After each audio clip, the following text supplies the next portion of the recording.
Thanks for joining us back at the shop today. We're back on a work day trying to accomplish a number of chores. And Derbs is here. He's on the other side of the camera. Say hi, Derbs. Hi. Hi, Derbs. And so we're doing this for you because we've got a number of things to show you I think that you're going to be interested in. If you don't already know this, then I've screwed up because you should. But I started a podcast recently, the last 6 weeks or so. We've got 2 episodes that have posted. The first one was with our driver, Trevor. The second one's with Garrett Bateman. And they're just hilarious. It's a good time. The next one coming up, I'm just finishing on, and it'll go up in the next day or two, but that's with Randy Parker. And then we got another one coming up with Ron Higley, who runs the PIR drag strip up in Portland, Oregon. And the content's crazy. We've had such a good time. I can't tell you how rewarding it's been to get phone calls from people who start by chewing my ass out saying, "Oh my God, I'm unhappy with you because I was up till 2 in the morning." And I go, "What did I do? And why I couldn't put that podcast down? It was so damn funny. I watched it all night long." And we laugh and laugh. In fact, one of those that called me 3 times in one day to tell me that was Jay Livingston, a great friend. And his father owned Woodburn Drag Strip. And now it's passed on to Joey and Sherry, Sherry being the daughter of Jim. Well, Jay Livingston ran that track forever when we raced there, so we got to know each other quite well. He's back in the Midwest now running a whoop-ass track and doing very well. But he called me after we posted that, and it was just hilarious. I had the greatest time. The other thing I want to point out is I was at the track a week or so after that, and a friend and fellow racer, Todd Miller, came up to me. He's got a badass little roadster that's blown and hauls ass. And he was commenting how he'd seen it and enjoyed it. But he made the comment that every time we would take a drink, that he would take a drink. I thought, that's a brilliant idea. So I need to start publishing that's now the program. You got to get your favorite drink. And when we take a drink, by God, you got to too. And you'll enjoy the podcast way more. I know we do. So what do you have to lose, for God's sake? Give it a shot. So anyway, really anxious to get that next one up. It's been a hoot. We're making plans for doing podcasts from Las Vegas and from Pomona. I can't announce the details yet, but stay tuned. We've got some crazy cool ideas that are going to be a hoot if we can pull them off. I can tell you that Trevor and I were talking about it in the last day or two, and the specific question was, do we do this? If we do we ask for permission or forgiveness? And we're kind of opting for forgiveness, so we'll see what happens. But it could be a hoot if I can pull this off. It's going to be a good time. So you guys got to check us out. Today, though, we're back to the Nitro-Tech Talk style videos that a lot of you have enjoyed. Thank you so much for following. And I've got some cool technical crap to show you that I hope you'll enjoy. Before I start, I want to show you this. A video earlier this summer I had posted with this guy. He is a former NHRA and Woodburn Tech official named Mike Myers.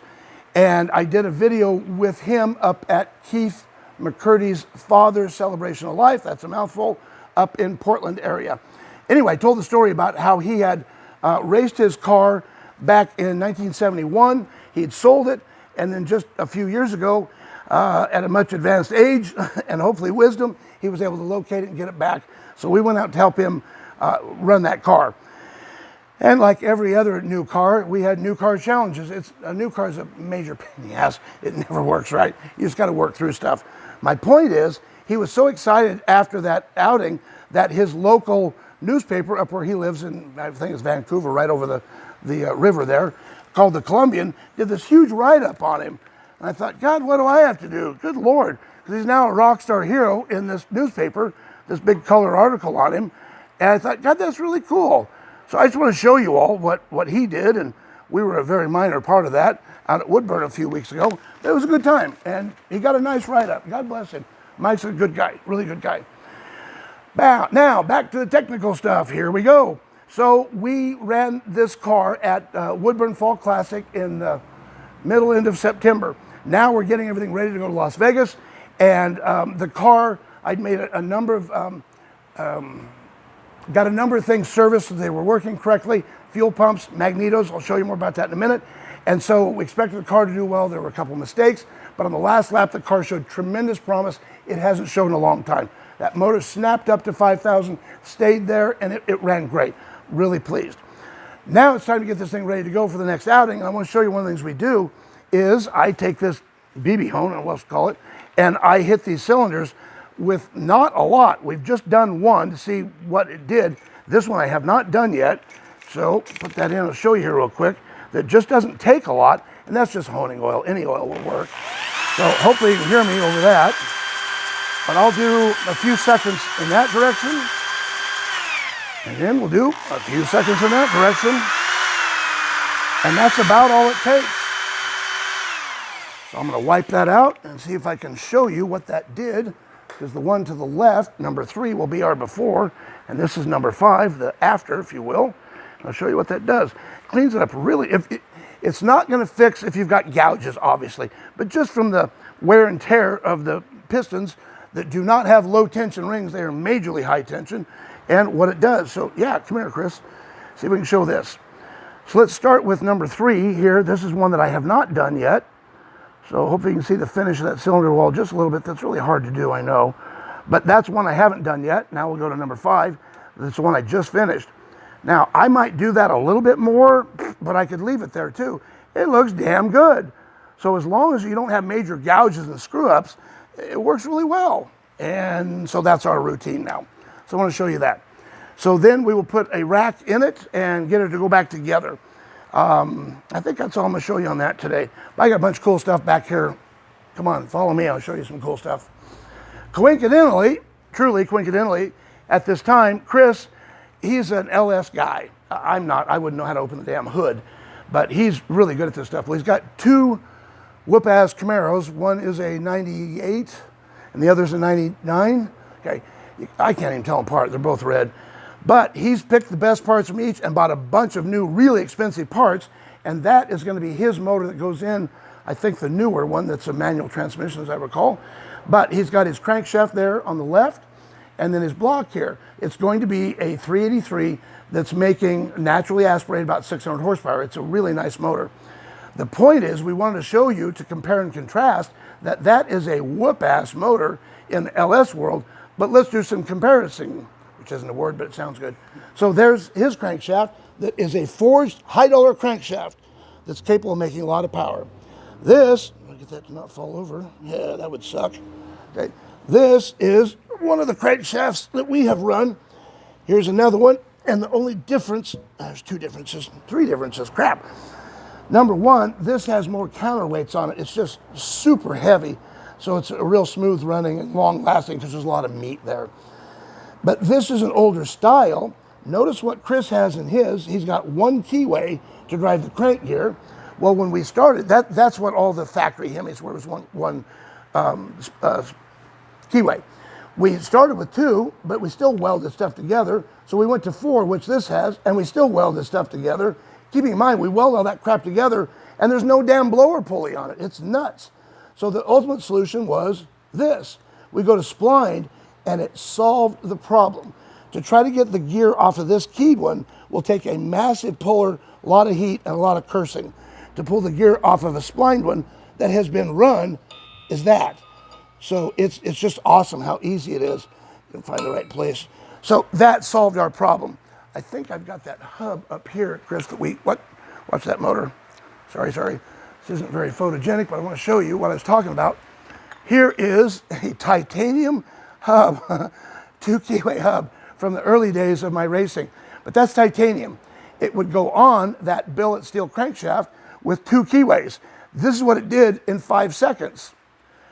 You're able to weld dissimilar metals, titanium to steel, and you weld the damn thing together. Look inside. That took a 20-ton press, a lot of heat, and more curse words than I even knew at the time to get that damn thing off of there. So that sucked. And as we say, not in the good way. So they solved that problem, though, by going to the spline, and it just eliminated the problem. Very cool. So we want to show you the difference in crankshafts, which we've done. Now we'll talk about blocks a little bit. So he's got an all aluminum block there for his Camaro. That's going to be a 383. And he showed me all the cool stuff it's got, and it's a nice piece. The block to the right is one of my older Hemi blocks. It's a Brad block. But as I understand, the LS block is cast, and the Brad block that's in the video right there is not cast. That is starts out as a billet chunk of aluminum, and 1,000,000 hours and a 27-axis CNC machine later, it's produced that block. It's crazy the cool stuff they can do. So Chris's motor is going to make about 600 horsepower. We don't make much less than that per cylinder. I'm thinking it's about 500 horse per cylinder. Say hi, Maggie. So let's show you what's inside. This is the camshaft out of Chris's LS. This is a 60 millimeter camshaft that came out of the block I was just honing. We've run that. The profiles are vastly different, as you can imagine, different fuels, different motors, but just the size of it, I mean, but in fairness, with his whoop-ass stainless steel springs, you've got 150 pounds of seat pressure, which I told him, oh, that's really cute. It's like a real one, only smaller. We're running 400 to 450 pounds of seat pressure, and it's well over 1,000 over the nose of the camshaft. But it's just a different world. Let's go on. It gets all the way up to 450 over the nose. Yeah, so his will be 450 on the nose. So these are high dollar, high quality parts for an LS with that whip-ass connecting rod and custom piston. And it's got all kinds of trick tech stuff in it that I didn't know much about. That compares with that. That's what was in the Nitro motor out of that block I just showed you. So that's our rod and piston. It's just vastly different, the size and the mass. I may have mentioned this before, but I heard a saying from the Top Fuel world many moons ago, and it was just a generic statement that made sense, and it is this. In the Nitro world, mass saves your ass. I didn't make it up, somebody else sort of me did, but the point is, bigger, stronger, the best you can do, because Nitro can destroy a perfectly good anvil. It's in a sandbox, it's unbelievable. Next piece I want to show you is the rod bolts. Coincidentally, we have the same damn bolt in terms of the size of the diameter of the bolt, as well as the manufacturer and the strength of the bolt. They're both whoop-ass bolts, and they're both 7/16, but his, of course, is a little shorter than what the one is out of our rods. Check this out. He had a box of wrist pins. That's his wrist pin, that's mine. He had a box of wrist pins, and I walked by and said, oh my God, those are really cute. They look like a real wrist pin, only smaller. So do you know the diameter of that? No. Okay, this is 1 inch 156. I've never understood why we go 156 and not 55 or 60. I don't know. Somebody smarter than me has got to know that. The other difference is mine's straight. Straight wall versus taper. Yeah. So the consequence of all that is our bob weight is geometrically more than his. So it's just nuts. So anyway, I thought you guys might be interested to see the difference in a motor that makes about the same amount of horsepower per cylinder as that motor makes in its entirety. But the bulk of that is not the motor, it's the fuel. All the power is in the damn fuel. So all we're doing with this bigger motor is trying to make it strong enough to contain the combustion force of nitromethane, because it's so massive. So everything's got to be bigger and stronger because the cylinder pressure is off the scale. Next thing I want to show you that I thought was fascinating. If you followed, I think I've made comments on our videos that between the Night of Fire race and the Fall Classic at Woodburn, about a month different, I sent my fuel pumps off to get serviced, and they found problems. Dave Settles found it and fixed it. Bless his heart, he's a good guy, good friend. And then I sent my mags off down to Spud Miller at Fuel Injection Enterprises in Albany, Oregon. That guy is really smart, scary smart, knows a lot of stuff I know nothing about. But anyway, he got my mags all tuned up, and they work great now, which is why when we put the car back together and ran it, it ran way better. We were fighting some parts that were fighting us. Check this out, though. I think this is kind of cool. When I showed up to pick up my mags, Spud gave me this bag. Guess what that bag is? That's all the parts that came out of the generators to get them fixed up and back into shape. So all new bearings, and there were some other things inside that weren't right as well. Internal phasing was screwed up. So he got it all fixed up. These mags are not hopped up. If you're following current trends of anything, I'm not going to comment much on that because I know too much about it, and I can't. But I can tell you these aren't. These are factory and would pass any NHRA test. Then I want to show you this, back to my podcast that I'm really having a fun time with. Wasn't smart enough to think of this in the first couple episodes, but beginning with Randy, the one I'll be posting here, I had these glasses made. And I thought, well, if they're going to come drinking with me, then I should have a commemorative glass that after we're done, they get to take home with them. So I made those, and it's been a big hit. It's just a goofy little trinket, but the guys have been gracious and enjoyed it. The bitch is that I didn't have these when Garrett and I did our podcast, which was just a hilarious time. So I had him the next one, so he's missed out on his. I told him I'd give him one. But we were just talking a couple days ago, maybe yesterday, recently, and he was lamenting that his only went 2.5 hours, and because I told him by then that the one with Higley was over 4 hours. He goes, well, God, I want my time back. I don't want Higley to have more than me. It's, come on back, we'll do it again. Because I know a bunch of stories that didn't make that cut. We just ran out of time. And I know the stories not because he told me. I know them because I was there. The crazy things that kid would be willing to do, especially then. He didn't have a kid, didn't have a son, Bo didn't exist then. And we just did some crazy things. You just go, oh my God, what were we thinking in our head? Crazy times, but it was a good time. So we've got a lot more stories to share with you. So I like those glasses, that's cool. I have one more thing to show you. I don't think you'll ever hear anywhere else online. And the only reason I can show you this is because I've done this so damn long. If you're not familiar, I got this car in the year 2000. It was the car that finished number 2 in the world in 99, finished number 2 in the world with Jerry Darian owning it and Melanie Troxel driving it. So it's a great pedigree car, and we've kept it current since then. The point is that I want to show you, it's only because I've done this so damn long that I can show you what I'm going to show you now. This is the tire that goes on every A fuel car, and it goes on every top fuel car. It's a spec tire now, essentially, and it works great. But for the longest time, we did not run the top fuel tire. Every Goodyear tire for drag racing has a model number, and he's focusing on that. It's a 2747. 2747, that's the part number, if you will, for that tire, top fuel tire. Well, prior to that tire, to using that tire, there used to be a tire that was specific for A fuel. Top fuel could not run this tire, but we did. It's a 1230 model. I don't know what the numbers mean. What I know was it was the A fuel tire that we all used. But there was a problem with it. They made it have so much traction by virtue of having really soft rubber that we ran into problems. Let me show you what those were. Check this out. In one lap, you could, in our vernacular, chunk the tire, and it would pull out these big chunks of rubber, and it goes all the way around like that, okay? And it scared the crap out of a lot of us, like, oh my God, the tires are junk.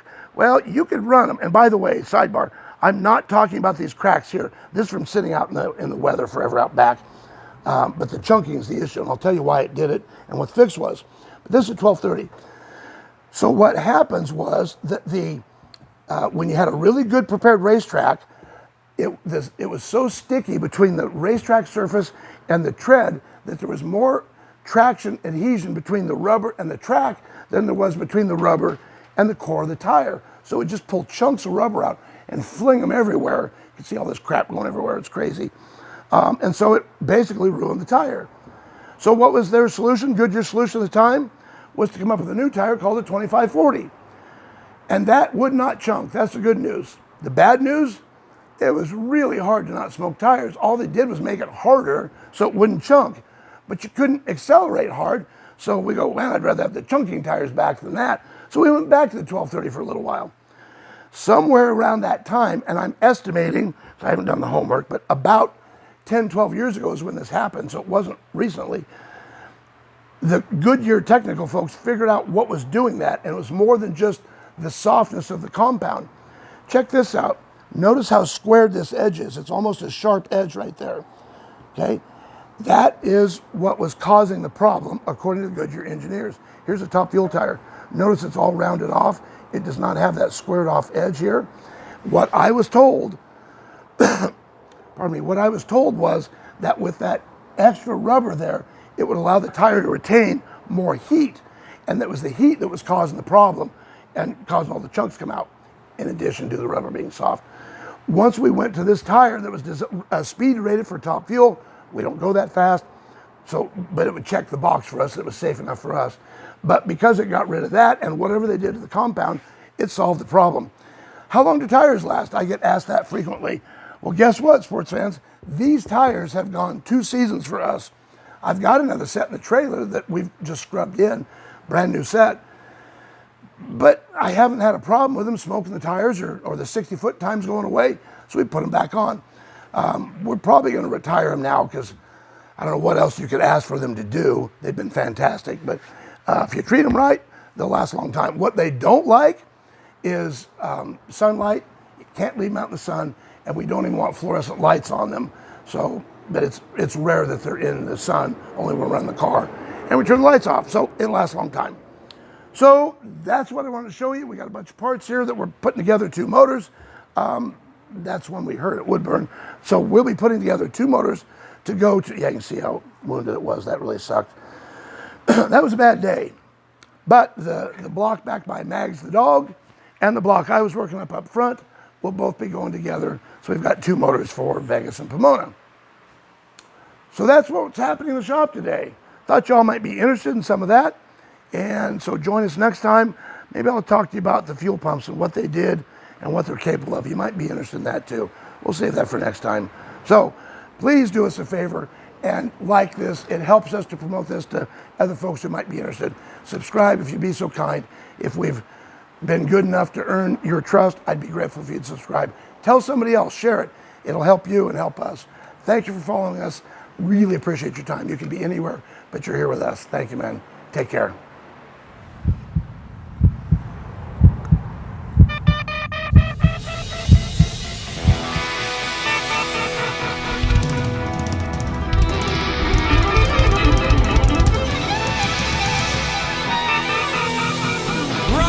Sisters, thank you.